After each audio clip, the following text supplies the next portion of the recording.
Est-ce que vous m'entendez? Oui.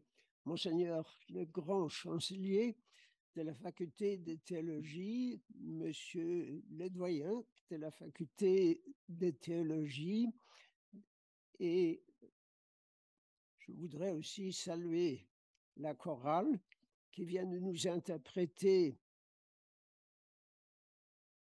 le Rorate Coeli.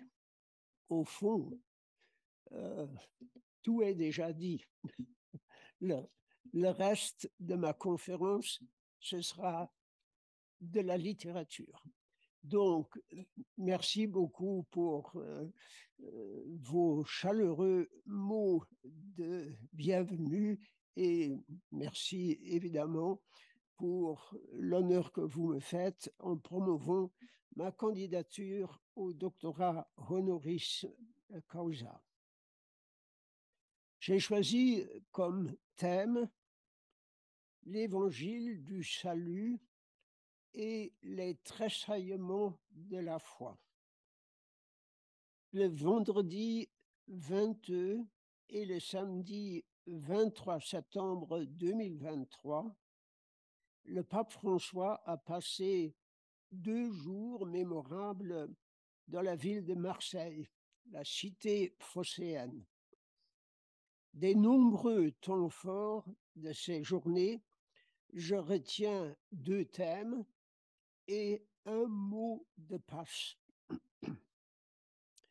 Les chaînes de télévision, sûrement aussi celles de Slovénie, du monde entier, ont montré le pape entouré des représentants des différents cultes présents à Marseille, priant en silence devant une stèle commémorative surmontée d'une grande croix de Camargue qui s'élance vers le ciel tout en embrassant la mer Méditerranée. Érigée en 2008 à l'initiative de la Mission de la mer, la stèle est dédiée aux disparus en mer, y compris, à partir de 2010, les migrants naufragés victimes de l'immigration clandestine. Le soir de la même journée, le pape a adressé au palais du Pharaon, en présence du président Macron, un vibrant discours aux participants des 3e rencontres méditerranéennes.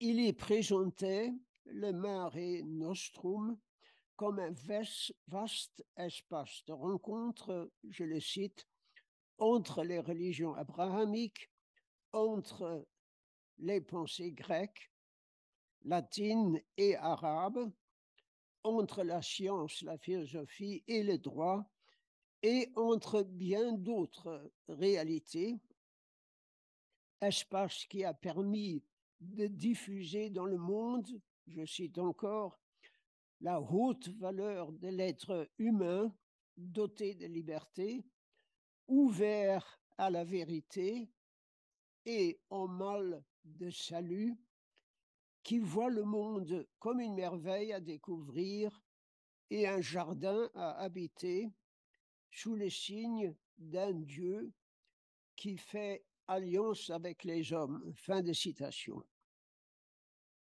D'après le pape, quelle que soit la distance qui sépare la mer de Galilée, le lac de Tibériade, où Jésus de Nazareth a redonné de l'espérance aux pauvres en les proclamant bienheureux, en écoutant leurs besoins, en soignant leurs blessures et en leur annonçant la bonne nouvelle du royaume, et les rives de la Méditerranée, c'est toujours du cri souvent silencieux des pauvres et non, je cite, des premiers de la classe qui élèvent la voix, même s'ils sont bien lotis, que nous devons partir si nous voulons marcher à la suite de Jésus.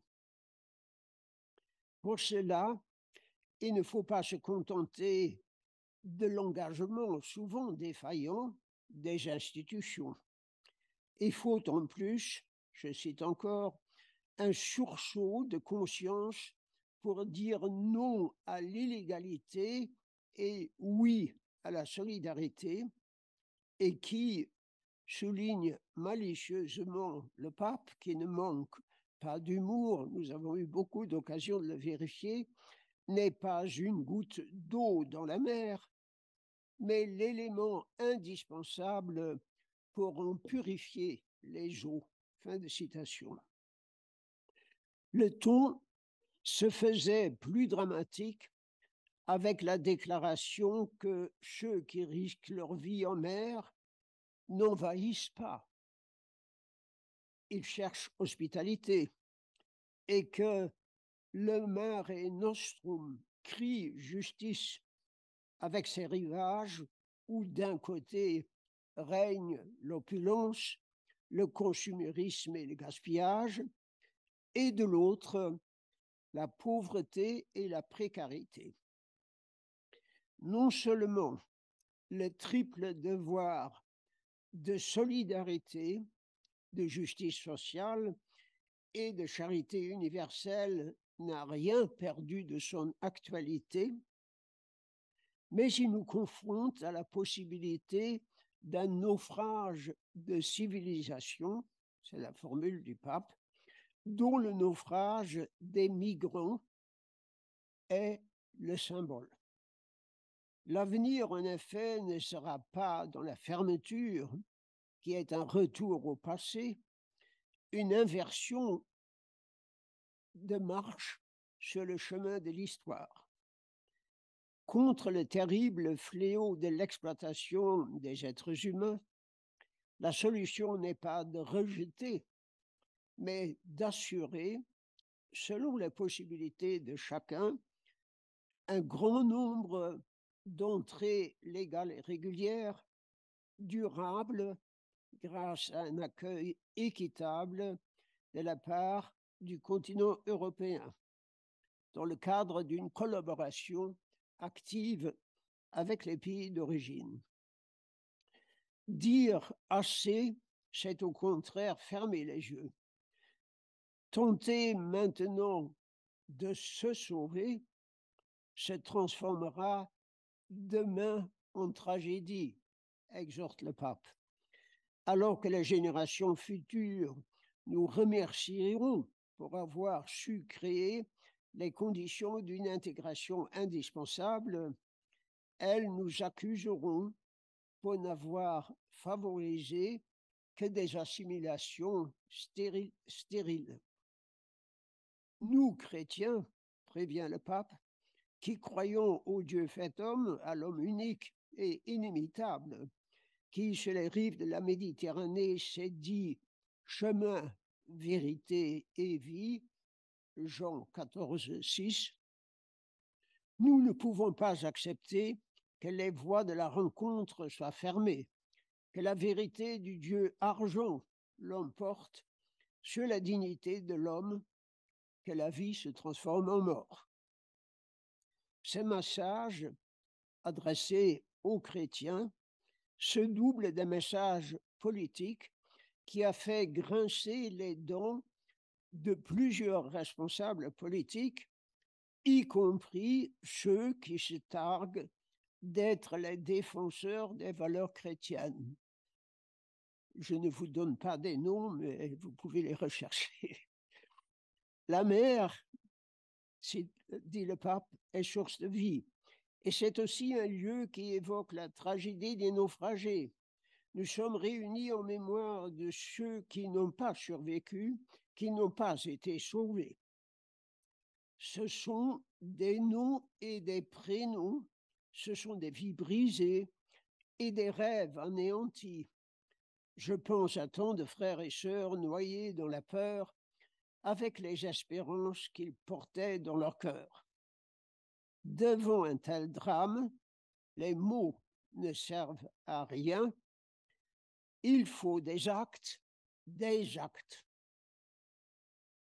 Le thème central de l'homélie papale prononcé pendant la messe célébrée le lendemain après-midi dans le stade Vélodrome, était le tressaillement de la foi.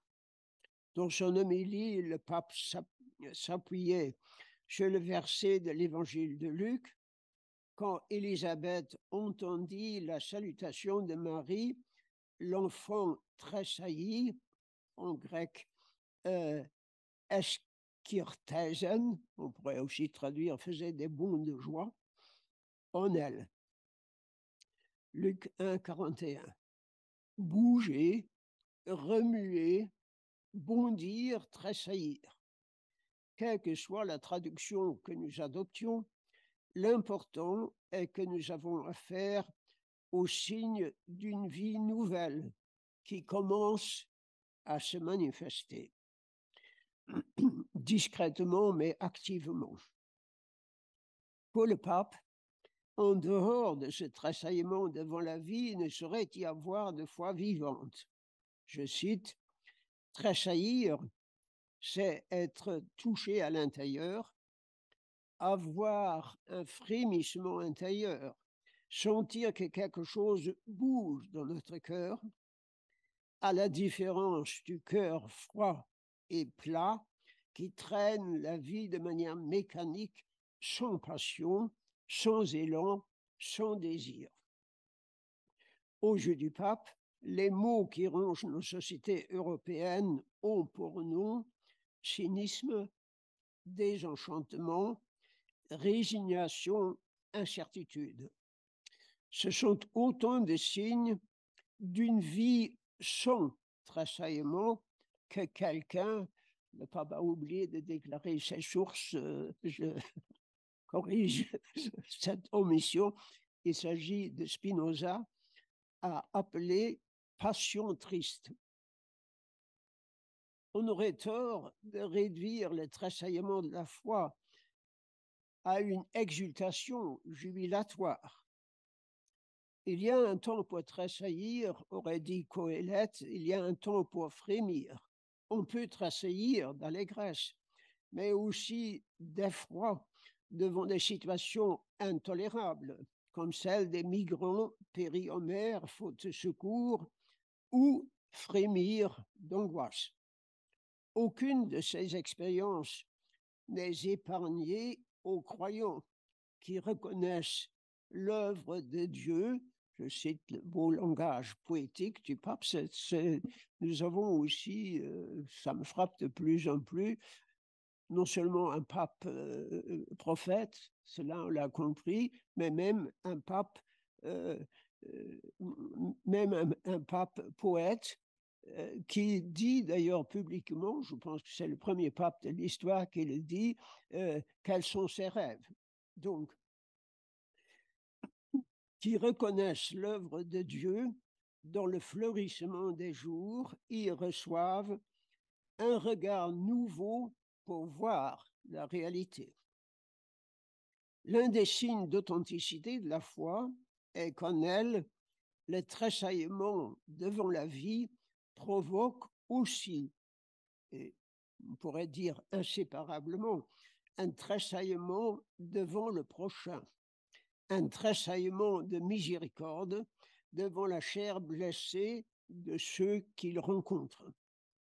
Même au milieu des difficultés, des problèmes et des souffrances, précisait le pape, le croyant perçoit quotidiennement la visite de Dieu et se sent accompagné et soutenu par lui. Face au mystère de la vie personnelle et aux défis de la société, celui qui croit connaît un tressaillement, une passion, un rêve à cultiver, voilà le rêve, un intérêt qui pousse à s'engager personnellement. Les lecteurs des encycliques, je les appelle franciscaines, du pape, Laudato Si et Fratelli Tutti, reconnaissent ici une ligne mélodique fondamentale de sa pensée.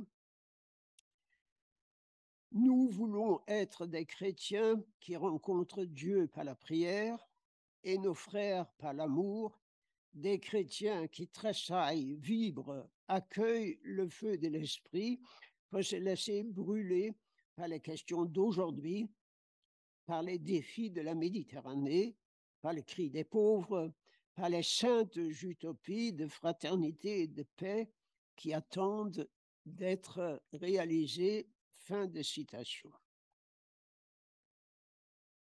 Quel lien y a-t-il entre la stèle commémorative dédiée à ceux qui ont péri en mer et les tressaillements de foi, de charité et d'espérance évoqués dans l'homélie papale, qui n'est pas un simple fervorino à l'adresse d'une foule exaltée dans un stade?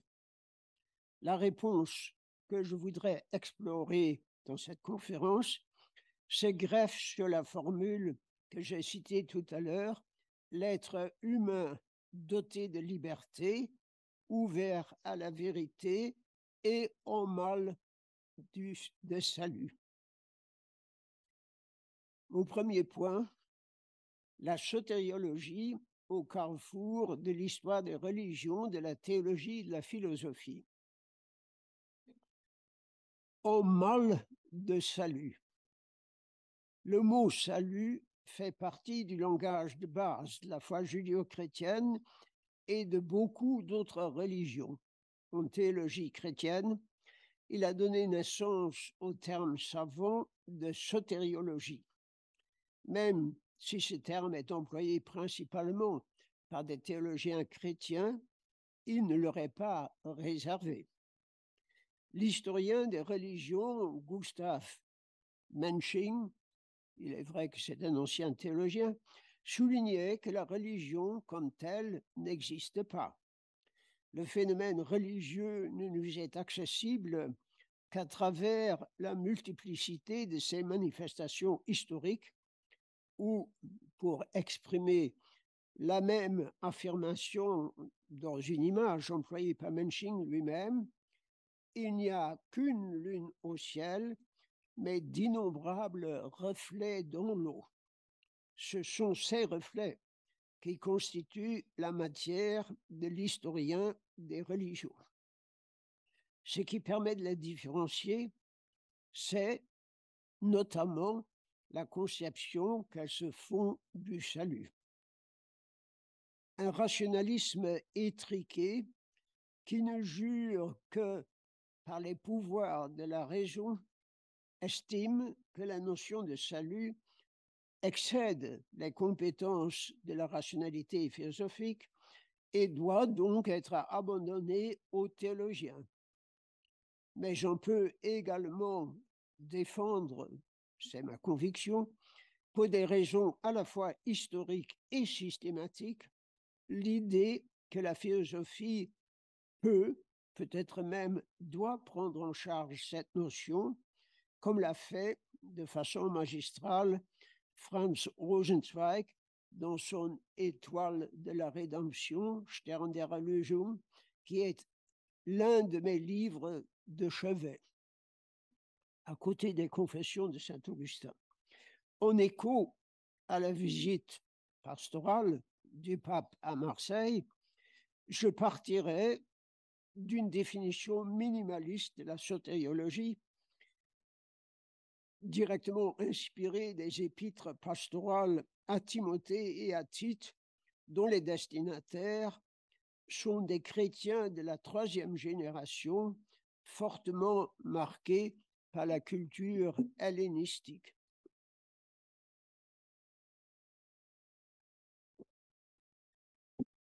La sotériologie est la réflexion sur la juste manière d'articuler les appellations Dieu notre Sauveur et Christ notre Sauveur.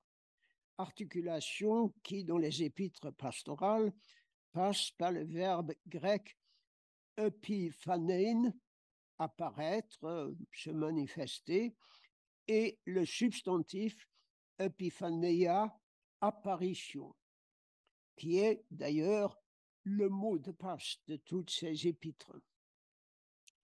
Epiphaneia, le salut est un phénomène à part entière, mais qui relève d'une catégorie particulière de phénomènes pour lesquels Jean-Luc Marion a forgé le terme de phénomènes saturés, c'est-à-dire des phénomènes dans lesquels la donation excède l'intention, la visée intentionnelle. L'essentiel, ou presque, de cette sotériologie épiphanique se trouve résumé dans les versets 3 à 7 de l'épître à Tite, lu pendant la messe du jour de Noël. Mais le jour où apparurent la bonté de Dieu notre Sauveur et son amour pour les hommes, Philanthropia, il ne s'est pas occupé des œuvres de justice que nous avions pu accomplir, mais poussé par sa seule miséricorde, il nous a sauvés par le bain de la régénération et de la rénovation en l'Esprit Saint. Et cet Esprit, il a répandu sur nous à profusion par Jésus-Christ, notre Sauveur, afin que, justifiés par la grâce du Christ, nous obtenions en espérance l'héritage de la vie éternelle. Je me souviens, comme si c'était aujourd'hui, quand la première fois, ma première année de grand séminaire, où j'ai entendu ces quelques versets, le bouleversement que cela a provoqué en moi. Tout à l'heure, un journaliste me demandait quel était mon buisson ardent personnel. Voilà mon buisson ardent personnel, jusqu'à nouvel ordre en tout cas. Le rédacteur des épîtres pastorales les met dans la bouche de Paul, qui se définit ou qui se présente lui-même à ses lecteurs de la façon suivante, c'est sa carte de visite apostolique, même les apôtres ont des cartes de visite, voyez-vous. Paul, apôtre du Christ Jésus, selon l'ordre de Dieu notre Sauveur, et du Christ Jésus, notre espérance. Quelques versets plus loin, nous rencontrons la formule typique, toujours utilisée dans un contexte sotériologique, que les exégètes allemands désignent comme Beteuerungsformel, formule de certification. Elle est sûre, cette parole est digne d'une entière créance qui sert d'introduction au quérigme. Le Christ est venu dans le monde pour sauver les pécheurs, dont je suis, moi le premier. Et s'il m'a été fait miséricorde, c'est pour qu'en moi, le premier, Jésus-Christ manifesta toute sa patience, faisant de moi un exemple pour ceux qui doivent croire en lui en vue de la vie éternelle. Pour Paul, celui que les épîtres pastorales appellent Paul, salut n'est pas un vain mot, il renvoie à son expérience personnelle de la chose même. Lui-même tire son mandat de Dieu notre Sauveur, et c'est à ce titre qu'il peut exhorter ses destinataires, qui sont les chefs de leur communauté, à veiller sur leur personne et leur enseignement. Agissant ainsi, tu te sauveras, toi et ceux qui t'écoutent. Ou encore, ne rougis pas du témoignage à rendre à notre Seigneur, ni de moi, son prisonnier, mais souffre plutôt avec moi pour l'Évangile, soutenu par la force de Dieu, qui nous a sauvés et nous a appelés d'un saint appel, non en considération de nos œuvres, mais conformément à son propre dessein et à sa grâce. À nous donner, avant tous les siècles, dans le Christ Jésus, cette grâce a été maintenant manifesté par l'apparition, epiphaneia, de notre Sauveur, le Christ Jésus, qui a détruit la mort et fait resplendir la vie et l'immortalité par le moyen de l'Évangile. En lui, c'est Dieu qui nous a sauvés conformément à son dessein salutaire. Contrairement aux théories qui voudraient limiter le salut à un nombre restreint d'élus, le salut dont parlent les pastorales est destiné à tous les hommes sans exception, tous appelés à connaître la vérité salutaire. Voilà ce qui est bon et ce qui plaît à Dieu notre Sauveur, lui qui veut que tous les hommes soient sauvés et parviennent à la connaissance de la vérité. La précision, si en effet nous peinons et combattons, c'est que nous avons mis notre espérance dans le Dieu vivant, le Sauveur de tous les hommes, des croyants surtout, n'implique aucune restriction. La nouvelle conceptualité sotériologique des pastorales, qui se reflète dans les 10 occurrences du terme soter, dont 6 se rapportent à Dieu et à son dessein salutaire, qui s'est manifesté tout au long de l'histoire du peuple élu. Yahvé, le Dieu de l'Alliance, est un Dieu rédempteur et sauveur, un soter, terme utilisé dans la traduction grecque de la Bible hébraïque, même si à l'intérieur du judaïsme, le Messie n'est pas encore désigné comme sauveur. La souveraineté de Dieu et le rôle éminent de Jésus dans l'accomplissement de l'œuvre de salut ne se font pas concurrence, tout au contraire.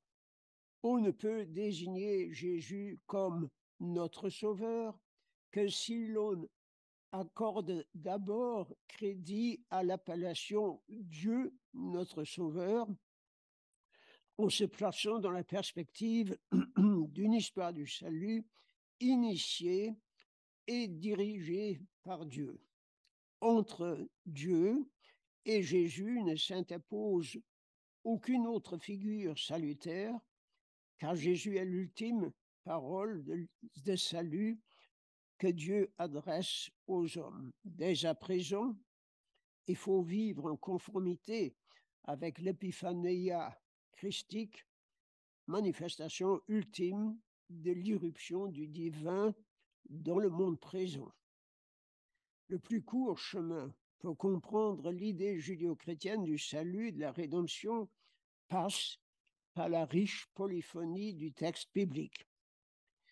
Avant d'être l'objet d'une interprétation, cette idée est elle-même le résultat d'un long processus ininterrompu d'interprétation. Chacun des genres littéraires dont on se sert pour parler du salut, de la rédemption, narration, hymne, psaume, parabole, kérigme, parénèse, etc., équivaut à une interprétation nouvelle. À la base de chacune des religions qui ont développé une soteriologie, il y a toujours une intuition fondatrice inséparable d'une tonalité affective fondamentale, mais dont l'interprétation varie au fil de l'histoire. Ces intuitions, dont chacune possède une fécondité herméneutique propre, ne se laissent ni additionner ni neutraliser. Ça ne sert à rien, par exemple, de partir de l'idée bouddhiste du salut et de greffer là-dessus l'idée chrétienne ou réciproquement. Deuxièmement,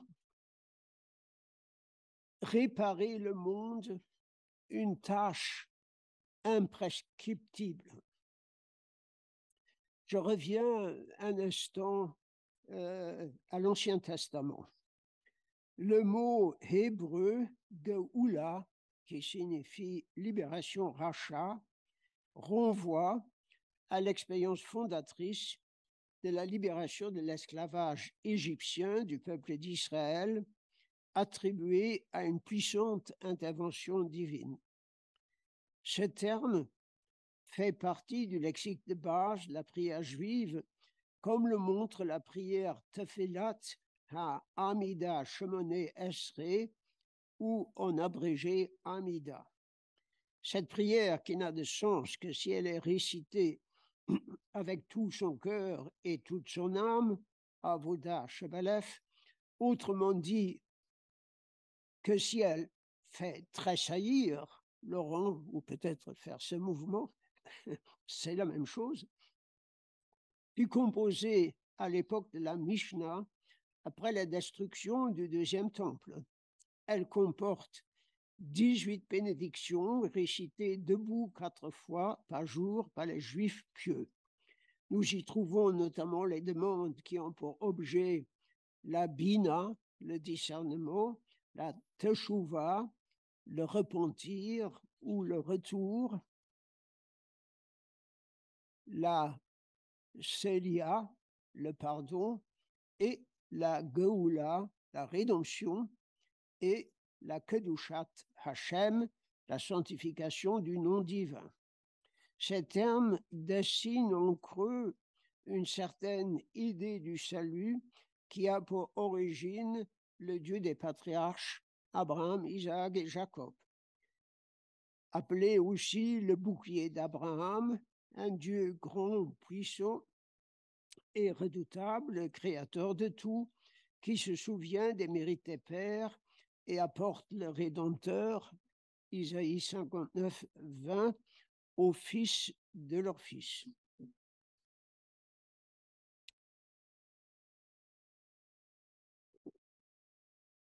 Encore une petite incursion dans le monde de la prière juive. Dans la prière appelée Aleinu, qui conclut les offices du matin, du midi et du soir, le peuple auquel il incombe de louer le Seigneur de tout se souvient de l'expérience fondatrice de la libération de l'Égypte et il accepte de se voir confier la responsabilité éthique de contribuer au travail de réparation du monde que désigne l'expression tikkun olam. Cette expression a sa source dans l'intuition que le monde n'a pas encore atteint sa figure définitive et qu'il ne sera achevé qu'au jour où il sera devenu ce qui n'est pas encore, loin de là, le royaume de Dieu.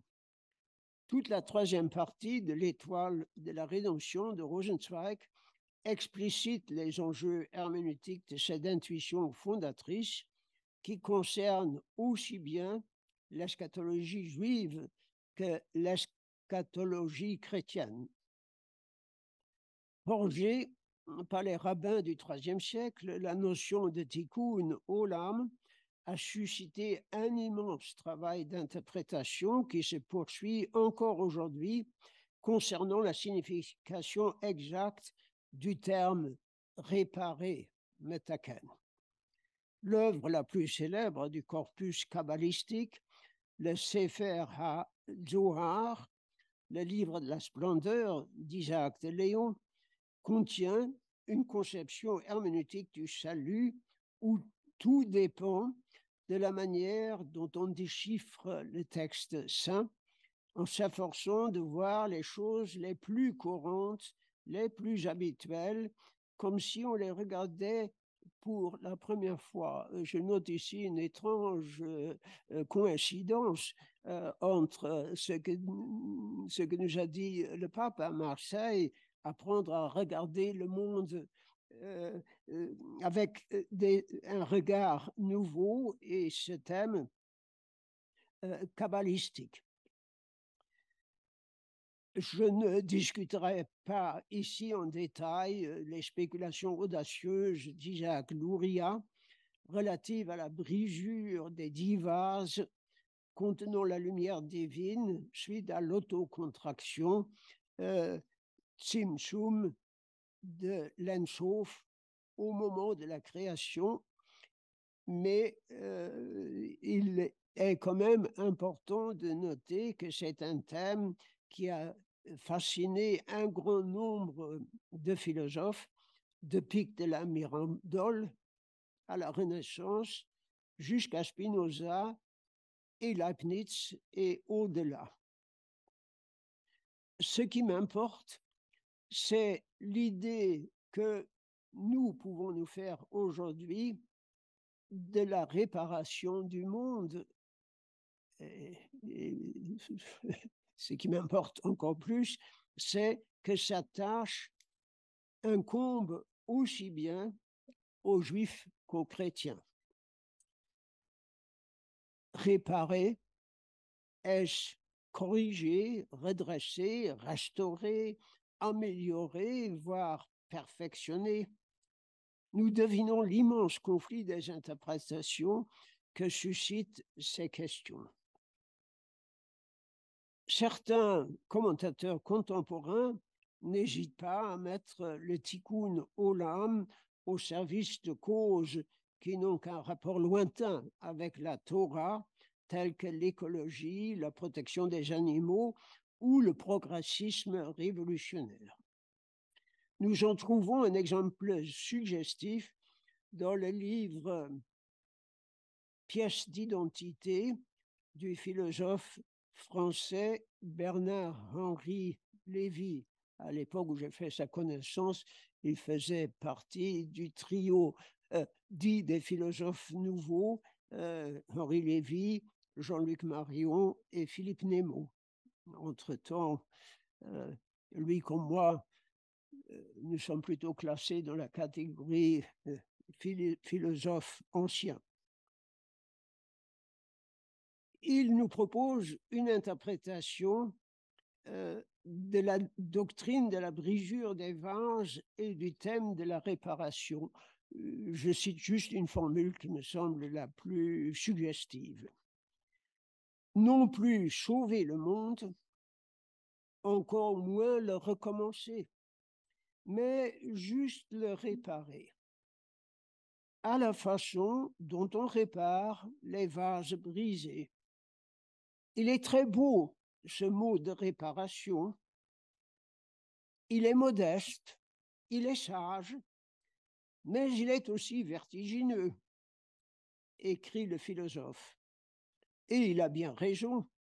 Plutôt de se laisser emporter par le vertige d'un monde alternatif, brillant comme un sou neuf, sortant des laboratoires où se fabrique l'intelligence artificielle ou du cerveau de M. Elon Musk en personne, mieux vaut nous rappeler que nous sommes irrévocablement voués à ce monde-ci et qu'il n'y en aura jamais un autre. C'est une des leçons que je me retiens de mon seul entretien que j'ai eu, mais inoubliable, que j'ai eu avec Hans Jonas. Mais je me demande si l'interprétation de la réparation du monde que nous propose Henri Lévy n'est pas un peu trop modeste et sage. En faisant le deuil de la nostalgie d'un corps plein ou d'une pureté perdue, c'est ses propres formules, et en s'interdisant de rêver plus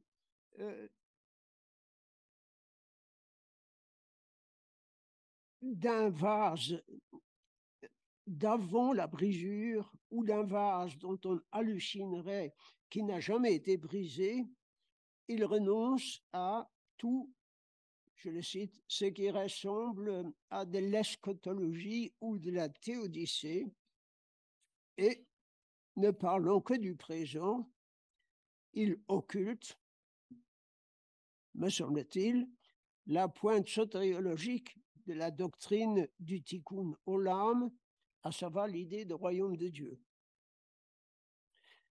Troisièmement, l'évangile du salut le différentiel soteriologique chrétien.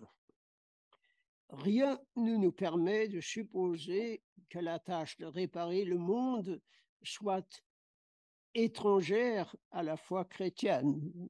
Il faut surtout éviter de développer une théologie chrétienne paresseuse, enfin qui servirait d'alibi à toutes nos paresses et à toutes nos lâchetés. Certes, le différentiel sotériologique chrétien trouve son expression la plus forte dans ce que Paul, au premier chapitre de la première épître aux Corinthiens, dit du logos storou, du verbe de la croix. Le langage de la croix, en effet, est folie pour ceux qui se perdent, mais pour ceux qui se sauvent, pour nous, il est puissance de Dieu. Aucune sagesse, quelle qu'en soit la profondeur ou l'utilité, voire l'ésotérisme, n'est salutaire ou rédemptrice. Puisqu'en effet, ajoute Paul, le monde, par le moyen de la sagesse, n'a pas reconnu Dieu dans la sagesse de Dieu. C'est par la folie du message qu'il a plu à Dieu de sauver les croyants. Alors que les Juifs demandent des signes et que les Grecs sont en quête de sagesse, nous proclamons, nous, un Christ crucifié, scandale pour les Juifs et folie pour les païens, mais pour ceux qui sont appelés Juifs et Grecs, c'est le Christ, puissance de Dieu et sagesse de Dieu. Car ce qui est folie de Dieu est plus sage que les hommes, et ce qui est faiblesse de Dieu est plus fort que les hommes. 1 Corinthiens 1, 21 à 25. Dans le Nouveau comme dans l'Ancien Testament, la rédemption est un événement qui est sa source dans le dessein salutaire de Dieu. Ceux qui bénéficient de l'expérience vive de l'épiphanéia du Christ Sauveur l'éprouvent parfois comme un feu dévorant, voire Hébreux 12, 29, semblable au buisson ardent de l'Exode. Pour nous faire une idée encore plus précise de l'évangile du salut, nous pourrions relire les 3 premiers chapitres de l'épître aux Éphésiens, mais je crains que mon discours est déjà trop long, donc je laisse de côté cet alinéa. Je voudrais conclure ce 3e paragraphe simplement par ceci. Ce serait une erreur que de conclure, vu qu'en mourant sur la croix, le Christ s'est avéré un réparateur du monde incomparable, nous soyons dispensés de mettre notre main à la pâte. Même la doctrine luthérienne de la justification ne saurait servir d'excuse pour ne pas participer, chacun à sa mesure et en conformité à ses talents, à cet immense travail de réparation qu'on ne saurait confondre avec un activisme forcené. Il y a 1001 manières possibles d'y participer. Souvent, ce sont les circonstances et les situations d'urgence dont parle le pape et non nos préférences personnelles qui font la différence. 4e point.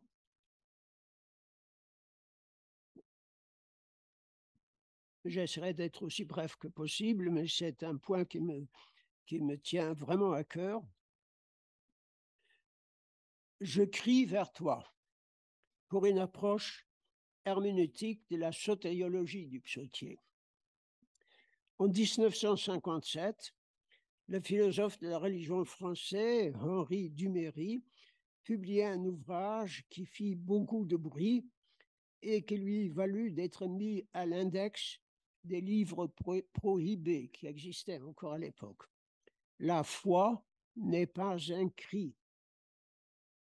D'après Duméry, la foi, réduite à un simple cri inarticulé, prête le flanc au sentimentalisme, à l'illuminisme, voire au mysticisme quiétiste.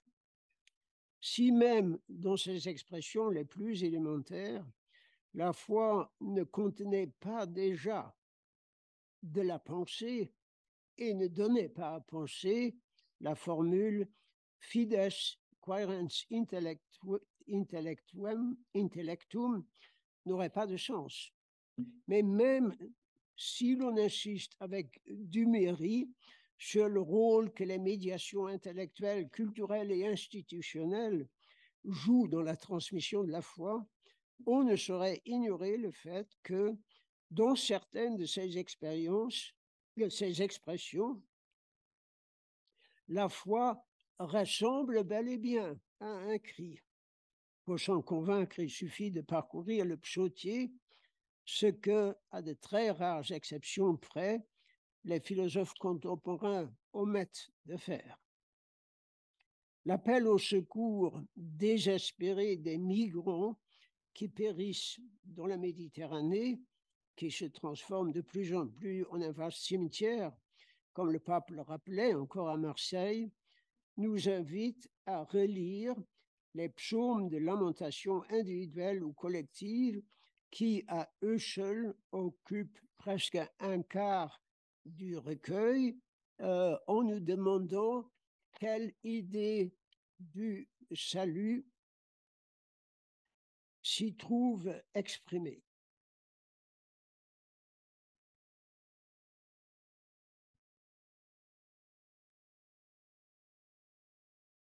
Je me tiens à cette suggestion. Le reste, vous pouvez le lire dans mon texte. Et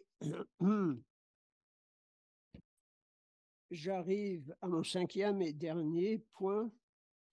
Sauveur vient déchirer les cieux, une attente messianique ardente. J'avais commencé mes réflexions avec la sotéologie des épîtres pastorales. Je les terminerai en retournant à un texte qui est l'un des sommets de la sotéologie vétérotestamentaire. Ce pas en arrière n'a rien d'incongru, car il s'agit également d'un pas en avant, ou plutôt en avant avec un A majuscule au sens liturgique du terme. Pendant les 4 semaines de l'Avent sur lesquelles s'ouvre le calendrier liturgique chrétien, l'Église commémore l'attente ardente d'un sauveur transmise de génération en génération par le peuple d'Israël. Nulle part cette attente messianique n'a trouvé expression plus intense que dans le livre d'Isaïe, qui, de tous les prophètes vétérotestamentaires, est celui qui est le plus souvent cité dans le Nouveau Testament, et pour cause. Le texte qui retient plus particulièrement mon attention est le livre de la consolation, Isaïe 40 à 55, que les exégètes contemporains attribuent à un prophète du VIe siècle qu'ils appellent le Deutéro-Isaïe. Le livre doit son nom aux 2 premiers versets du prologue à plusieurs voix, Isaïe 40, 1 à 11, sur lequel il s'ouvre. Réconfortez, réconfortez mon peuple, dit votre Dieu, parlez au cœur de Jérusalem, proclamez que sa corvée est remplie, que son châtiment est accompli, qu'elle a reçu de la main du Seigneur 2 fois le prix de toutes ses fautes. Les musiciens parmi vous reconnaissent ici le thème initial du Messie de Handel.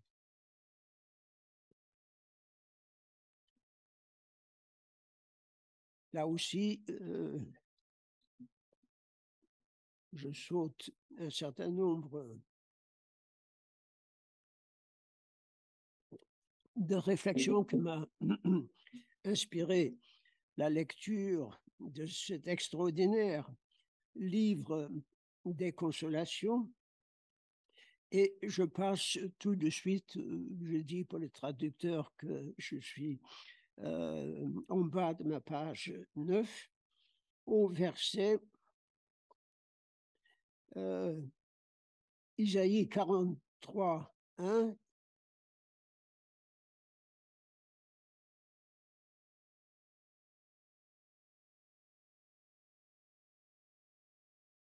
Mais maintenant, cette formule met l'accent sur l'imminence des temps nouveaux qui exige un nouveau travail de reconnaissance. Voici que moi, je vais faire du neuf qui déjà bourgeonne. Ne le reconnaîtrez-vous pas? Isaïe 43, 18. Et donc, c'est un appel qui s'intéresse également à nous aujourd'hui. Nos yeux et nos cœurs fatigués sont-ils encore capables de reconnaître le nouveau qui déjà bourgeonne? Ou sommes-nous obnubilés par les symptômes d'un monde qui décline? Si c'est le cas, si nous sommes vieux, fatigués, désabusés et tout ce qu'on veut, c'est-à-dire tout ce que le pape nous a rapproché à Marseille, je pense que nous avons intérêt à prêter attention non seulement au verset du livre de la consolation, mais également aux poètes et même aux compositeurs qui se sont laissés inspirer par ces pages. J'ai déjà évoqué l'oratorio Messia de Handel. Vous les connaissez sans doute tous, mais je vous dirais simplement ce qui est mon interprétation préférée, c'est celle de John Eliot Gardiner. Et puis, il en va de même de l'hymne Rorate, celui des soupers, dont nous avons entendu tout à l'heure la version latine. De l'immense Wirkungsgeschichte de cette ancienne fait partie un cantique allemand bien connu et qui est toujours chanté dans les églises en allemande. O Heiland, reich die Himmel auf. Le texte a été publié en allemand à Cologne en 1622 dans une collection de chants catéchétiques. L'auteur de ce cantique, tout emprunt d'images tirées du livre d'Isaïe, est probablement un jésuite que j'aime beaucoup, mais pas tous, mais enfin celui-là je l'aime particulièrement. Disons, Friedrich von Spee, professeur de philosophie à Paderborn de 1623 à 1629, donc presque un contemporain de Descartes. En 1629, Descartes avait ses célèbres rêves, 3 rêves qui ont décidé de sa future vocation philosophique.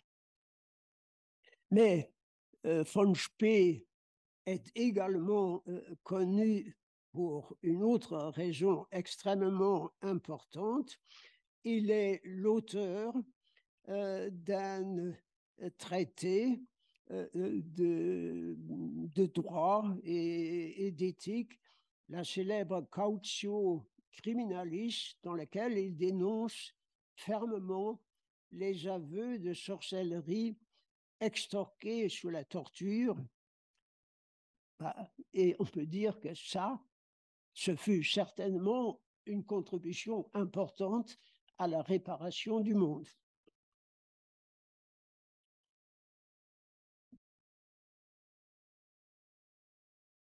D'ailleurs, le cantique de Spee, lui aussi, a eu droit à son interprétation musicale magnifique, que vous connaissez peut-être aussi, Brahms, l'opus 74, numéro 2, dont la mélodie à la fois âpre et dansante est parfaitement accordée à l'attente fiévreuse du Rédempteur qui s'exprime dans le livre de la Consolation. Et j'arrive enfin à ma conclusion. Je conclurai l'évocation de ces interprétations littéraires et musicales de la soteriologie du Deutéro-Isaïe par un exemple emprunté à la peinture contemporaine. En 2005-2006, le célèbre peintre Anselm Kiefer a peint 2 grandes toiles en huile et acrylique, sous-titrées respectivement Aperiatur Terra et Germinet Salvatorem et Rorarte Coeli et Nubes Pluant Justum. Les sillons du champ labouré, qui dans chacun de ces tableaux commence à se couvrir de fleurs, donc il y a bien du nouveau qui bourgeonne également dans ces tableaux, dirige notre regard vers un horizon ouvert, preuve que le travail d'interprétation et d'appropriation herméneutique de la soteriologie prophétique du Deutéro-Isaïe se poursuit encore de nos jours, et donc que la question « que m'est-il permis d'espérer » conserve toute son actualité. Je vous remercie, je m'excuse d'avoir été beaucoup trop long.